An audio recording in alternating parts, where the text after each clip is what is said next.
में 3-4 करोड़ मुसलमान रहे हैं, वो मिराज की बात नहीं है। लेकिन बात एक है कि हिंदुस्तान में जो मुसलमान पड़े हैं, वो मुसलमान ने, काफी लोगों ने, ज्यादातर लोगों ने पाकिस्तान बनाने में साथ दिया। ठीक दिया, अभी ठीक है। लेकिन अब एक रोज में, एक रात में क्या दिल बदल गया? वो मुझे समझ में नहीं आता, कैसा बदल गया कि एकदम कहते हैं हमको मान दो। तो ये मेरी समझ में नहीं आता। सुना आपने, ये आवाज थी सरदार पटेल की। तारीख थी 3 जनवरी 1948 और जगह थी कोलकाता।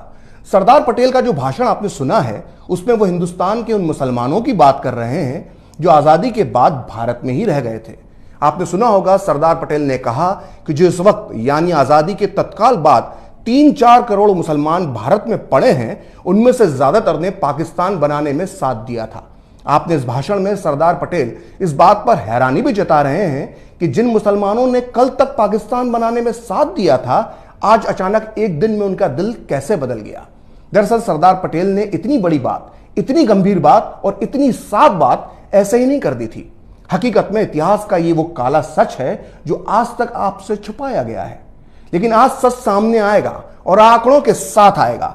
आपने देश के कई चुनावी नतीजों का विश्लेषण पढ़ा और सुना होगा, कभी 77 का चुनाव, कभी 84 का चुनाव, तो कभी 2014, तो कभी 2019 का चुनाव। लेकिन आज मैं विश्लेषण करूंगा 1946 के चुनाव का। वो चुनाव जिसने दुनिया के नक्शे पर पाकिस्तान की नींव रखी, वो चुनाव जिसने जिन्ना के सपने को पूरा किया, और वो चुनाव जिसने 30 लाख मासूम जिंदगियों को मौत के घाट उतार दिया। 1945-46 का चुनाव जो आजादी के ठीक 1 साल पहले हुआ था, उसमें कांग्रेस और मुस्लिम लीग के बीच सीधा मुकाबला था। इन चुनावों में मुद्दा बिजली, सड़क, पानी नहीं था। मुद्दा सिर्फ एक था, अखंड भारत या फिर पाकिस्तान। ये चुनाव 2 तरह के थे, जैसा कि मैंने आपको अपने पिछले वीडियो में बताया था। एक थे केंद्रीय असेंबली के, जिसे आप लोकसभा कह सकते हैं, जिसमें 102 सीटें थीं, और दूसरे थे अलग अलग प्रांतीय असेंबलियों के, जिसे आप विधानसभा कह सकते हैं। इनमें सीटें थीं 1585। इन चुनावों की सबसे बड़ी खासियत यह थी मुस्लिम रिजर्व सीटें, यानी वो मुस्लिम बहुल इलाके जहां सिर्फ मुसलमान ही चुनाव लड़ सकते थे। ये मुस्लिम बहुल इलाके आज के पाकिस्तान में भी थे और आज के भारत में भी थे।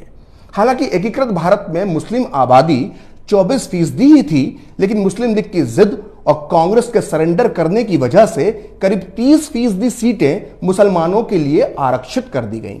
यानी केंद्रीय असेंबली की 102 सीटों में से मुसलमानों के लिए आरक्षित की गई 30 सीटें, तो राज्यों की असेंबली की 1585 सीटों में से 492 सीटें मुसलमानों के लिए रिजर्व कर दी गई। 1946 के चुनाव में जिन्ना की मुस्लिम लीग ने नारा दिया, लड़ के लेंगे पाकिस्तान, मर के लेंगे पाकिस्तान। तो इन हालात में अब होता है 1946 का चुनाव, और आते हैं उसके नतीजे, और ये नतीजे बताते हैं कि किसके बाप दादाओं ने बनाया था पाकिस्तान। जैसा कि मैंने आपको अपने पिछले वीडियोस में बताया था कि केंद्रीय असेंबली की 30 मुस्लिम रिजर्व सीटों में से 30 की 30 पर जिन्ना की मुस्लिम लीग जीत जाती है। वहीं प्रांतीय असेंबलियों में आरक्षित 492 मुस्लिम सीटों में से 429 सीटें मुस्लिम लीग जीत गई। लेकिन बात यहीं खत्म नहीं होती। आपको लग रहा होगा कि इसमें हैरानी की बात क्या है, वो इलाके जो आज पाकिस्तान में हैं वहां मुस्लिम लीग जीत गई होगी। नहीं, ऐसा नहीं हुआ था। मुस्लिम लीग जीती थी उन शहरों, उन इलाकों में जो आज भारत का हिस्सा हैं। मुस्लिम लीग ने अपना झंडा गाड़ा था आज के उत्तर प्रदेश में, बिहार में, मध्य प्रदेश में, महाराष्ट्र में, यहां तक कि तमिलनाडु, केरल, आंध्र, कर्नाटक, असम और उड़ीसा में भी मुस्लिम लीग ने अपना परचम लहराया था। ये वो इलाके थे जो कभी पाकिस्तान का हिस्सा नहीं बनने वाले थे, और ये बात वहां के मुस्लिम मतदाताओं को भी पता थी। फिर भी उन्होंने मुस्लिम लीग को वोट दिया। तो आइए अब आपको बताते हैं कि प्रांतीय असेंबलियों के चुनावों में किस राज्य में मुस्लिम लीग को कितनी सीटें मिली। संयुक्त प्रांत यानी आज का उत्तर प्रदेश, जहां की 66 मुस्लिम सीटों में से 54 पर मुस्लिम लीग जीती। बिहार की 40 मुस्लिम सीटों में से 34 सीट पर मुस्लिम लीग ने परचम लहराया। मध्य प्रांत यानी आज के मध्य प्रदेश की कुल 14 मुस्लिम सीटों में से 13 सीट पर मुस्लिम लीग ने विजय प्राप्त की। बॉम्बे स्टेट, जो आज का महाराष्ट्र और गुजरात कहलाता है, उसकी 30 मुस्लिम सीटों में से 30 की 30 पर मुस्लिम लीग ने अपना झंडा लहराया। मद्रास प्रांत, जिसमें आज का तमिलनाडु, केरल, आंध्र शामिल है, उसकी 28 में से 28 सीटों पर मुस्लिम लीग जीती। वहीं असम की 34 मुस्लिम सीटों में से 31, पंजाब प्रांत की 86 मुस्लिम सीटों में से 74, बंगाल की 119 मुस्लिम सीटों में से 113 और उड़ीसा की 4 मुस्लिम सीटों में से 4 पर मुस्लिम लीग चुनाव जीती। आइए बात करते हैं उन इलाकों की जो आज पाकिस्तान में है। वहां मुस्लिम लीग का क्या हश्र हुआ था। पाकिस्तान के NWFP, यानी जिसे आज खैबर पख्तूनख्वा कहा जाता है, वहां कांग्रेस की सरकार बनी। पंजाब, जिसका एक बड़ा हिस्सा पाकिस्तान चला गया, वहां मुस्लिम लीग सरकार तक नहीं बना पाई। वहां खिजर हयात की यूनियनिस्ट पार्टी और कांग्रेस की गठबंधन सरकार बनी। पाकिस्तान के सिंध में मुस्लिम लीग को बहुमत नहीं मिल पाया और उसे गठबंधन सरकार बनाने के लिए मजबूर होना पड़ा। वहीं बंगाल में, जिसका एक बड़ा हिस्सा पूर्वी पाकिस्तान में चला गया, वहां भी मुस्लिम लीग को पूर्ण बहुमत नहीं मिल सका और उसको निर्दलियों के सहारे सरकार बनानी पड़ी। तो यह साफ हो गया कि 1945-46 के चुनावों में पाकिस्तानी इलाकों में मुस्लिम लीग को उतनी कामयाबी नहीं मिली जितनी हिंदुस्तानी हिस्सों में मिली थी। आपको जानकर आश्चर्य होगा कि खुद मुस्लिम लीग के नेता और पाकिस्तान के जनक मोहम्मद अली जिन्ना इन चुनावों में कराची, लाहौर, पेशावर या रावलपिंडी से नहीं बल्कि मुंबई की बायकुला सीट से चुनाव लड़े थे और भारी मतों से जीते थे। आज भी इस बायकुला और उसके आसपास के इलाकों में भारी तादाद में मुसलमान रहते हैं जिनके पुरखों ने कभी जिन्ना को वोट दिया था। तो दोस्तों, इस तरह से मुस्लिम लीग ने ज्यादातर सीटें उन इलाकों में जीती थी जो हिस्से भारत में रह गए थे। और हैरानी की बात यह है कि इन इलाकों में आज भी मुस्लिम जनसंख्या अच्छी खासी तादाद में मौजूद है। यानी 1946 में मुस्लिम लीग को वोट देने वाले 1947 में पाकिस्तान नहीं गए। तो आइए अब देखते हैं कि इन भारतीय इलाकों के कितने फीसदी मुसलमानों ने पाकिस्तान की मांग करने वाली जिन्ना की मुस्लिम लीग को वोट दिया।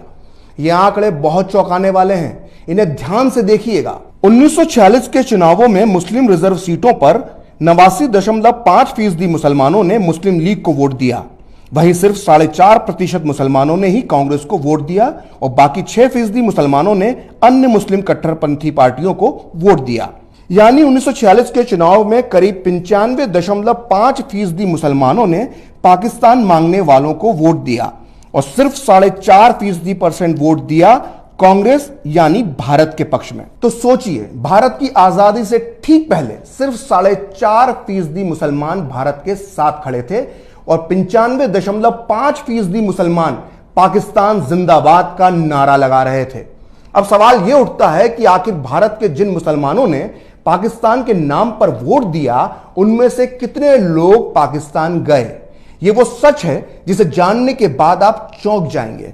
आंकड़े बहुत ज्यादा हो जाएंगे, इसलिए हम अभी सिर्फ उत्तर प्रदेश की बात करेंगे, क्योंकि जिन्ना के पाकिस्तान को अगर पूरे भारत में सबसे ज्यादा खाद और पानी कहीं से मिला था तो वो उत्तर प्रदेश के मुसलमानों से ही मिला था।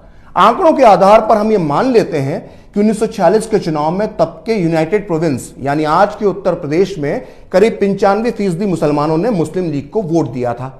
और तब 1941 की जनसंख्या के आंकड़ों के मुताबिक मुस्लिमों की आबादी थी 15.43% और आजादी के बाद 1951 की जनगणना के मुताबिक उत्तर प्रदेश में मुस्लिम आबादी बची थी 14.28%। यानी 1947 के बंटवारे के बाद उत्तर प्रदेश में मुस्लिम आबादी में 1.15% की ही कमी आई। यानी यूपी के करीब 95.5% मुसलमानों ने मुस्लिम लीग को वोट तो दिया, लेकिन उनमें से सिर्फ और सिर्फ 1.15% मुसलमान ही पाकिस्तान गए और बाकी के सारे यहीं रह गए। अब एक और आंकड़े पर गौर कीजिए। पाकिस्तान में भारत से जाकर बसने वाले मुसलमान यानी मुहाजिरों की संख्या करीब 2 करोड़ है और भारत में रहने वाले मुसलमानों की संख्या करीब 20 करोड़ है। अब सोचिए कि जब 1946 के चुनाव हुए थे तो 95% मुसलमानों ने पाकिस्तान के लिए वोट किया और फिर भी भारत में रहने वाले मुसलमानों की तादाद 20 करोड़ है। अपने डबल स्टैंडर्ड को छुपाने के लिए आज का मुसलमान यह तर्क देता है कि 1945-46 के चुनावों में मताधिकार यानी वोट डालने का अधिकार सिर्फ कुछ लोगों को था और इन कुछ ही लोगों ने पाकिस्तान को चुना। लेकिन भाईजान, आपको यह समझना चाहिए कि जब बीमार होने पर इंसान का ब्लड टेस्ट होता है तो सिर्फ 5 मिलीलीटर खून ही निकाला जाता है, पूरे शरीर का खून नहीं निकाला जाता। और खून की इन्हीं चंद बूंदों से बीमारी का पता चल जाता है। जैसे 1945-46 के चुनावी वोट सैंपल से यह पता चल गया कि पाकिस्तान नाम की बीमारी किनकी रगों में दौड़ रही थी। अब एक बार फिर सुनिए सरदार पटेल ने आजादी के बाद पाकिस्तान को वोट देने वाले मौका परस्तों के लिए क्या कहा था। कि एक रोज में दिल सबका कैसा बदल गया। तो वो कहते हैं कि हम वफादार हैं, तो हमारी वफादारी में शंका क्यों की जाती है, आपको सस्पिशन क्यों आता है। तो हम कहते हैं भाई हमको क्यों पूछते हो, आपके दिल को पूछो, भीतर पूछो, हमको मत पूछो। वो हमको पूछने की बात नहीं है। लेकिन हमने एक बात कही कि आपने पाकिस्तान बनाया, आपको मुबारक, हमें उसमें कोई दखल देना नहीं चाहते। जब दांत गिर जाए, खट्टा हो जाए, तब गिर जाए, तब पीछे आओ, वहां तक हमें पीछे बुलाना है नहीं, हम बैठे ठीक है।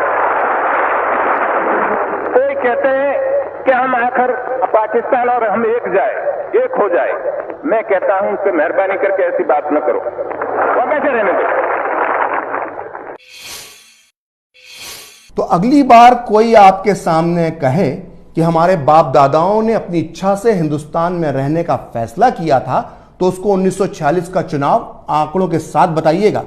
उसको मालूम पड़ जाएगा कि किसका कितना खून शामिल है यहां की मिट्टी में और किसके बाप ने मांगा था पाकिस्तान। 1946 में जिन्ना की मुस्लिम लीग को वोट देने वाले 1947 में पाकिस्तान क्यों नहीं गए, इस पर अगले वीडियो में जरूर बताऊंगा, क्योंकि भारतीय इतिहास में इससे दिलचस्प कहानी कोई और हो ही नहीं सकती। फिलहाल खरी बात प्रखर के साथ में इतना ही। नमस्कार। आप चाहें तो मुझसे जुड़ने के लिए मेरे फेसबुक पेज प्रखर श्री 78 को लाइक कर सकते हैं, और अगर ट्विटर पर आप मुझसे जुड़ना चाहते हैं तो मेरा ट्विटर हैंडल है प्रखर श्री 78।